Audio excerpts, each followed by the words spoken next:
What if I tell you there's a monitor out there with almost no compromises at all and gives you a really big screen size of 32 inches compared to your typical 27 or 24? Let's find out in today's video. Let's go! So welcome back to the channel, and today we'll be taking a look at the MSI Optix MPG321URQD. And yes, by its name, 32 in the name means it's a 32-inch monitor, with QD being quantum dot.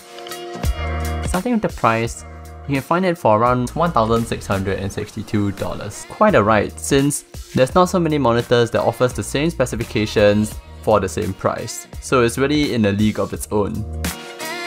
For specifications wise, it has a 32-inch screen which is IPS with QD technology, and a resolution of 3840 by 2160 and 144Hz with a 1 millisecond MPRT response time. It can achieve normal brightness of 400 nits, however with HDR enabled, it's able to achieve 600 nits. Color accuracy wise, it's a 10-bit panel that covers 99% of the Adobe sRGB color space, 97% of the DCI-P3 color space, and lastly 143% of the sRGB color space. For other specifications, it's NVIDIA G-Sync compatible and has a VESA mount of 100mm by 100mm. For I/O, on the left sides, there'll be two sets of USB-B and HDMI 2.1 ports, and another bundle of USB-B followed by a DP port, and lastly a Type-C, which is a DisplayPort alternate. On the extreme right hand side, you'll find 4 USB Type-A ports.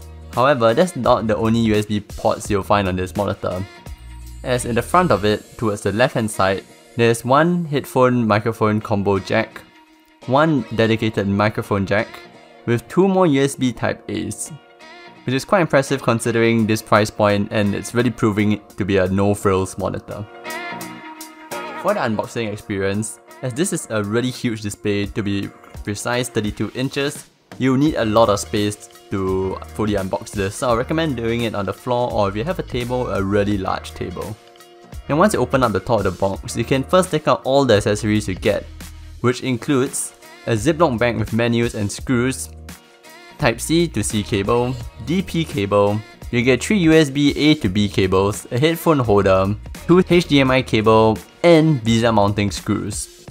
Now the second step of the unboxing will be to completely take out this foam housing. Before you do that, do make sure that the cardboard handles are pushed outwards and not inwards into the box, if not you will struggle quite hard. And when you finally pull out the foam housing, you'll find the power cable and the stand provided, along with the massive 32-inch display right underneath it all. Assembly wise, it's really great with a toolless design, with a small screw at the base of the stand, which combines both half of the stands together. And from the stand to the monitor, it's a very simple clip that just clips onto the back of the monitor. It is also secured in by 2 screws, and you can pull out the whole monitor from the foam housing. Display wise, this is quite amazing as it's a 32-inch display, which is almost like a miniature TV in your study room. It's big enough for gaming, and that's provided if you have the proper sitting distance, as it will need more desk space compared to a typical monitor. Colors I would say is quite decent when I use it for video editing and media consumption. The display is able to cope with sunlight entering the room if let's say you're next to a window. It also has a built-in light sensor so you can adjust its own brightness accordingly.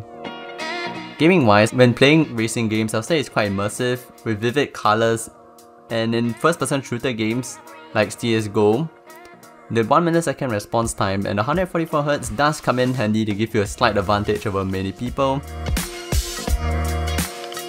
For the monitor test, the backlight is actually quite consistent, there's no specifically bright spots, and in the UFO test there's not much ghosting, with a very clear image at 144Hz. For the stand, as the monitor is quite heavy, around 10 kg, it has a very large base plate to give it a lower center of gravity so it won't tip over when you're adjusting. That brings us on to adjustability. It gives you all the adjustability functions, just that it doesn't allow rotation, as well the monitor itself is too big to rotate it portrait style.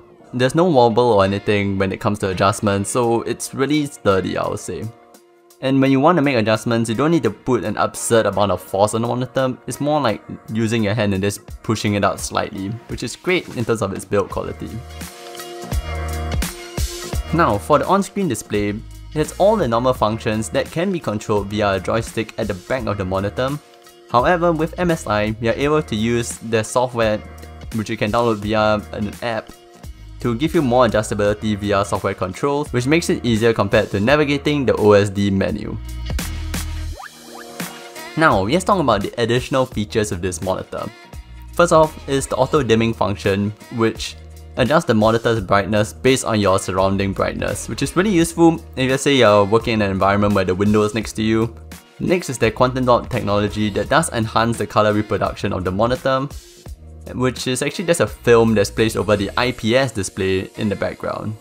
Third is their USB hub integration. The way it works is via an integrated KVM switch. To explain how the KVM switch works, I have an example set up here with a Type-C device and my Windows computer. I have the keyboard and mouse connected to the monitor itself, and switching the source from my desktop to the Type-C device, which is my phone running Samsung DeX, you can see that my keyboard and mouse inputs pass through. And lastly, there's an RGB strip at the back of the monitor that adds a bit of ambient light to your room.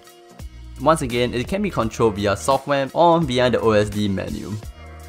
And lastly, for points of improvement, I would like to see maybe the USB ports in the monitor to be USB 3.0 instead of USB 2.0 so that you can allow for higher transfer speeds if you say you plug in a hard drive or thumb drive. In conclusion, this is a really good do-anything monitor. The matter is it just for your work from home setup, gaming setup, or editing setup, it will be able to accomplish all of that with pretty much no issues at all. So if you guys enjoyed this video, leave a like, subscribe, share a comment down below, and I'll see you guys in the next one. Peace out.